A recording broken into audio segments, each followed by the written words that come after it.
Famille chrétienne enquête cette semaine sur le harcèlement scolaire. Après avoir été longtemps minoré, ce fléau est enfin pris au sérieux par l'Éducation nationale, qui d'ailleurs emboîte le pas à l'enseignement catholique, pionnier en la matière. Mais le chantier, comme on le voit dans ce dossier, reste immense.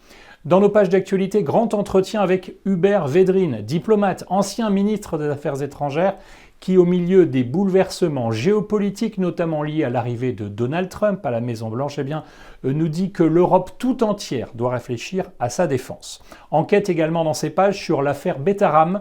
Comment le silence a-t-il pu régner sur la violence institutionnalisée qui a sévi durant des décennies dans ce célèbre pensionnat catholique des Pyrénées-Atlantiques? Et puis, au cœur du magazine, portrait de Pierre Goursat, ce laïc français qui a fondé la communauté de l'Emmanuel il y a une 50aine d'années, a récemment été déclaré vénérable par Rome. Bonjour, à la une de Réforme aujourd'hui, l'obsession de la réussite scolaire. C'est l'heure de Parcoursup, tous les lycéens de terminale ont dû faire leur choix pour l'après-bac. Et nous en profitons pour nous pencher sur le système scolaire français, analyser un peu comment il fonctionne, pourquoi la réussite est valorisée. Un historien nous explique comment on est passé du certif au baccalauréat. Aujourd'hui, 80% d'une classe d'âge est titulaire du bac. Donc nous examinons tout cela, et puis des témoignages viennent raconter aussi des témoignages de parents et d'élèves qui racontent soit leurs difficultés face aux difficultés à l'échec scolaire, soit leur confiance dans l'avenir qui s'offre à eux après le bac. Et puis d'autres sujets à la une de Réforme cette semaine également. La fin de vie d'abord, puisque les deux propositions de loi seront déposées à l'Assemblée nationale et examinées au mois de mai. Et dans une page particulière, le mouvement des libéraux, des protestants libéraux, s'interroge sur la question pour eux essentielle, qui doit décider de la fin de vie? Et puis un autre sujet, un portrait en dernière page d'Anne-Laure Bandelier, qui a la particularité d'être à la fois laïque et présidente de la région Est Montbéliard de l'Église protestante unie, un cas unique et un personnage que nous vous invitons à découvrir. On vous invite à découvrir tout cela dans Réforme cette semaine, Réforme sur abonnement et sur réforme.net, avant de consacrer la semaine prochaine un numéro particulier aux 80 ans de Réforme que nous fêterons la semaine prochaine. Bonne semaine.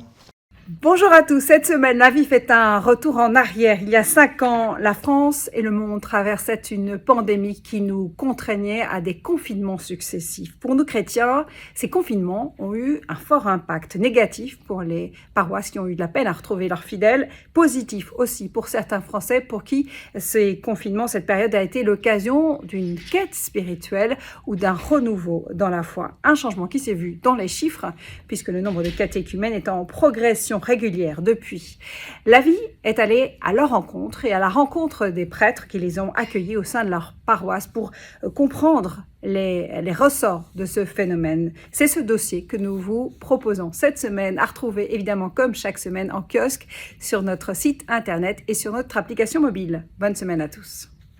Bonjour, à la une de France catholique cette semaine. Qu'est-ce que la justice de Dieu? Si Dieu est juste et qu'il veut notre salut, est-ce que pour autant on va tous aller au paradis? Est-ce que c'est automatique? Eh bien, pour répondre à ces questions passionnantes, grand entretien avec le père dominicain Philippe-Marie Marjolidon. Il évoque ce qu'on appelle le jugement particulier qui nous attend juste après notre mort et il insiste sur le fait que la miséricorde de Dieu ne s'exerce pas sans sa justice. Pour compléter cette réflexion, vous pourrez vous nourrir également de l'article de Ronan Archier, au ciel peut-on supporter qu'il y ait des proches en enfer? Dans France catholique également cette semaine, place à l'actualité avec un éclairage de l'éditorialiste Vincent Hervouette qui revient sur la mobilisation des Européens pour aider l'Ukraine et un beau portrait du père Pierre de Porcaro, un prêtre mort il y a tout juste 80 ans dans le camp d'extermination de Dachau. Il pourrait rejoindre la cohorte des bienheureux. Enfin, comme chaque semaine, le Tour de France des saints des diocèses, halte à Bayonne pour connaître Saint Léon, le premier évêque de la ville qui évangélisa le Pays Basque au IXe siècle. France catholique sur abonnement et sur france-catholique.fr.